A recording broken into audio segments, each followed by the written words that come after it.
नमस्कार, times of Swaraj में आप सबों का स्वागत है। वैसे आप पर तो कोई असर पड़ने वाला है नहीं, कहने की जरूरत भी नहीं है। फिर परीक्षा का डेट बीपीएससी निकाल ही दिया है, आप लोग तैयारी में लगी गए हुई है। भूल गए होइएगा कि भाई प्रश्न पत्र लीक भी हुआ था शिक्षक बहाली में। झारखंड में 250 से 270 उम्मीदवार गिरफ्तार भी हुए थे, उसमें से अधिकांश लोग बाहर भी आ गए।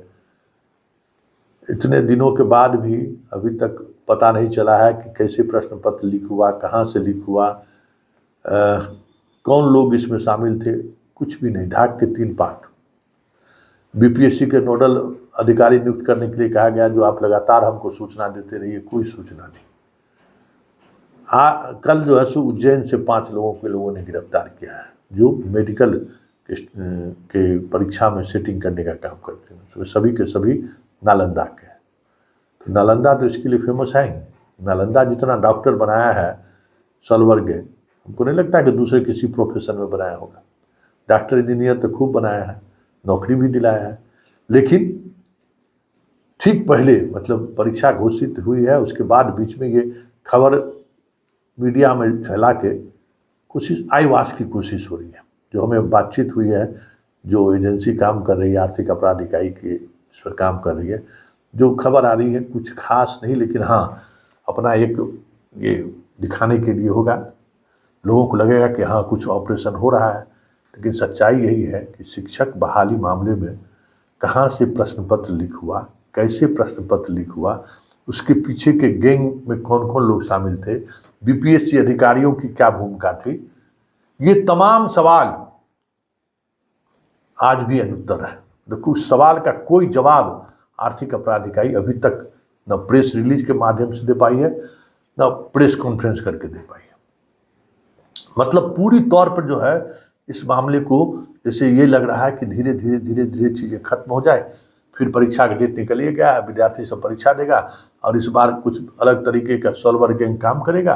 फिर जैसे जो सेटिंग में जो पिछले बार पैसा दे के फंस गया था, इस बार उसको फिर बेला पार करा देना है। आर्थिक अपराध इकाई इसी तरीके से आईवास करती रहेगी, क्योंकि जब तक ये स्पष्ट नहीं हो जाता है, पकड़ा नहीं जाता है कि किस सेंटर से या प्रेस से कहाँ से ये प्रश्न पत्र लीक हुआ था, तब तक नए तिथि के घोषित करने का मतलब क्या है। जबकि इस बार तो पूरी तौर पर बीपीएससी के अंदर के लोग हैं जो इस खेल में शामिल हैं। कहा जा रहा है कि प्रश्न पत्र छपने के लिए जो कलकत्ता गया, वहीं से जो है सो बंडल में जाने से पहले निकल गया। तो बीपीएससी के लोग जिम्मेवार हैं, क्योंकि पेन ड्राइव में तो वही लेके जाते हैं, क्वेश्चन का चयन तो वही करते हैं। फैक्ट्री वाला तो जो प्रिंटर है वो तो नहीं करता है। तो जब स्पष्टता इस तरीके से है कि बीपीएससी के अंदर के कुछ न कुछ खेला हुआ है, तो फिर यही ना हो गया, बिल्ली को दे दिया फिर दही की रखवाली, दूध की रखवाली। जब उस पूरे मामले का उद्भेदन नहीं हुआ, कौन लोग शामिल थे, किसने प्रश्न पत्र लीक किया, पकड़े नहीं गए हैं, तब तक फिर अब नए परीक्षा की घोषणा करके तो आप क्या दिखाना चाहते हैं। मतलब नए परीक्षा में लग जाओ बाबू, फिर जो जैसे चल रहा है चलता रहेगा, अगर कुछ उस बार भी हो गया तो फिर आगे हम टाल देंगे। जैसे दूगो TRE 1 TRE 2 में कुछ नहीं ना हुआ, लेकिन हुआ सब कुछ।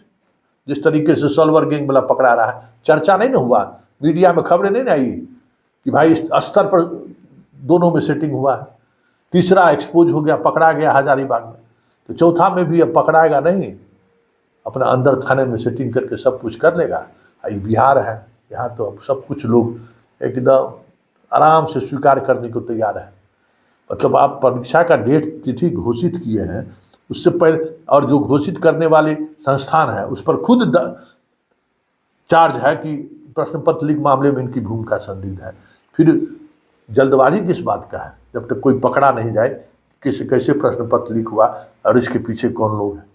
ये एक बड़ा सवाल है, और इन्हीं सवालों के सहारे इस प्रदेश के सभी युवा जो कहते हैं हाँ डोमिसाइल काहे लगा दिया रे बेटा, डोमिसाइल तू नौकरी करने लायक है जी, पढ़ाई लिखाई से कोई मतलब है, तुमको अपना अधिकार से कोई मतलब है? कोई मतलब नहीं है।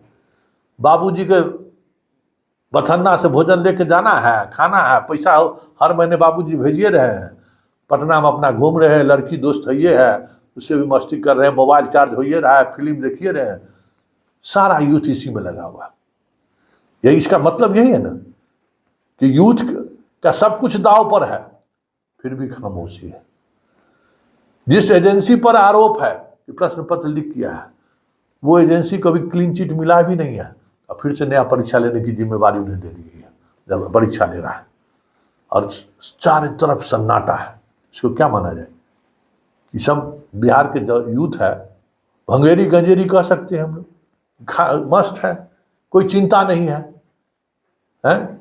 या वो लोग भी सोलवर गैंग में लगा हुआ है कि हमको भी बेटा मौका मिल जाए तो हम दे के बहाल हो जाएंगे। तो जहाँ यूथ की ये स्थिति हो जाएगी तो उस राज्य का क्या होगा? इसलिए हम बार बार कहते हैं कि जगाने के लिए तो हम जगाते रहते हैं, लेकिन हमें पता है कि कुंभकर्ण नींद में जो सोया हुआ है यहाँ का यूथ, उस बेकार है उस पर मेहनत करना, एकदम सही में बेकार है।